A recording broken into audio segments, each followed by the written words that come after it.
مەڵگا هەست بە ئازار و ژان و معانات و چەرمەسەریەکان. لە ڕۆژی جیهانی ئۆتیزم کۆمەڵی ئۆتیزمی کوردستان ئاماری توشبوانی ئەو نەخۆشیەی لە کوردستان ڕادەگەیەنێت. دایک و باوکانی توشبوانی نەخۆشیەکەش گلەیی لە حکومەت دەکەن کە تاوەکو ئێستا وەکو پێویست گرنگی بە ڕۆڵەکانیان نەداوە. کەمال جەباری سەرۆکی کۆمەڵی ئۆتیزمی کوردستان دەڵێت ژمارەی ئەو حاڵەتانی ئۆتیزم کە لە کوردستان تۆمار کراون دەگەنە نزیکەی 3000 کەس. توشبوون ئێستا لە کوردستان 3000 تێپەڕانەوە پێی ئامارە نافەرمیەکان. لە شاری هەولێر نزیکی 950 منداڵ، لە سلەیمانی 1050 بەسەرەوەیە، لە سلەیمانی و کەلار و محافەزەی هەڵەبجە و هەروەها لە کەرکووش 250 لە دهۆکیش 800 منداڵ تقریبا ئەو حاڵەتیان لەسەر تۆمار کراوە. بەڵام ئەم مناڵانە ئەگەر ڕاهێنانیان پێ بکرێ و تەدریبیان پێ بکرێ بەرەو چاکبوونەوە ئەڕۆن و 100% چاک نابنەوە، بەڵام 180 ئەتوان بێنەوە ناو کۆمەلگا و خزمەتی کۆمەلگا بکەن. تا ئێستا لە سەرجەم شار و شارۆچکەکانی هەرێمی کوردستان ژمارەی پێویستی پسپۆڕ و سەنتەری تایبەت بە نەخۆشی ئۆتیزم نییە. وەزیری کار و کاروباری کۆمەڵایەتیش دەڵێت لە بەرنامەماندا بوو چەند سەنتەرێکی پێشکەوتوو بۆ توشبوانی ئۆتیزم بکەینەوە، بەڵام قەیرانی دارایی ڕێگر بوو لە جێبەجێکردنی بەرنامەکەمان.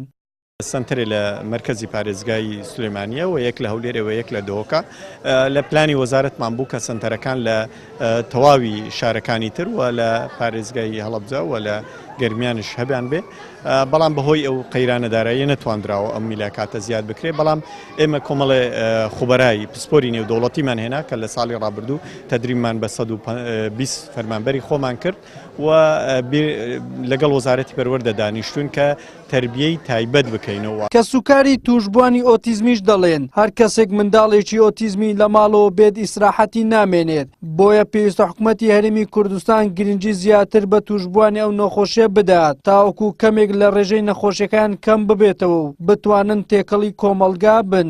داوایان لێ دەکەن بەڕاستی بێنە سەرخەت و ئەو پێداویستیانە و ئەو شتانەی کە لە دەستیان دێ و لە توانیاندا جێبەجێ بکەن، چونکە بەڕاستی دایک و باوکی منداڵانی ئۆتیزم لەو پەڕی معانات دەژین. یعنی دەتوانیم ئەمن لێرە وەکو خاوەن ئەو یەک لەو منداڵانە کە خاوەنی منداڵی ئۆتیزم دەتانم برێمە هەر کەسێک ئەو منداڵی لە مارێبی ژیانی نامینێ. بەڕاستی ژیان ئیلا ئەو کاتەی دەتوانانی ئیسراحەتش بکە ئەگەر ئەو منداڵە نووست، ئەگەر نە هەموو ژیانت ماندی بوونە. عمری 9 ساڵە ئێستا دەبا لە مەکتەب وایە، تا ئێستا نەمتوانێت بینێر مەکتەبی ئالی، لە مەکتەبی حکومیش وەرناگیرێ. ئێستا لە سنتەرێکی حکومیە لە ئیسکان حکومەتش لەبە و قەیرانەی وەکو پێشان ئیهتیمام بۆ سنتەرە حکومی نادا. یعنی دا لە حکومەت دەکەین زیاتر ئیهتیمام بۆ مناڵانە بدەن، چونکە ئێستا ئەرچیان زۆر قورس کردینە.